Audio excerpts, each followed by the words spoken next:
Magandang araw mga kagabay, ngayon po ay June 17, 2026, araw po ng Miyerkules, araw ng ating debosyon sa ating mahal na ina ng laging saklolo. Ako po si Father Marvin at ang ating ebanghelyo hango sa ebanghelyo ni San Mateo, chapter 6, verse 1 to 6, 16 to 18. Sabi ng Panginoon dito na pag-ingatan natin na huwag tayong maging pakitang tao. Ibig sabihin, huwag tayong maging plastic. No, ang isang tunay na tagasunod ni Kristo, ang isang totoong mabuting tao ay tapat palagi. No, totoo palagi. Hindi nagkukunwari, hindi nagtatago, no, hindi nagmamaskara, hindi nagkukunwari. At ayun ay napakagandang paalala sa bawat isa sa atin. Ikaw ba'y tunay na mabuting tao? Ikaw ba'y tunay na Kristiyano?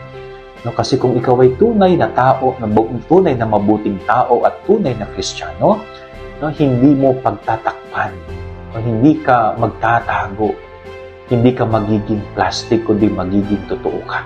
No, masakit man o hindi, ang isang bagay ay ang mahalaga ay naging totoo ka. Dahil yan ang mukha ng isang pagiging mabuting tao at pagiging mabuting Kristiyano.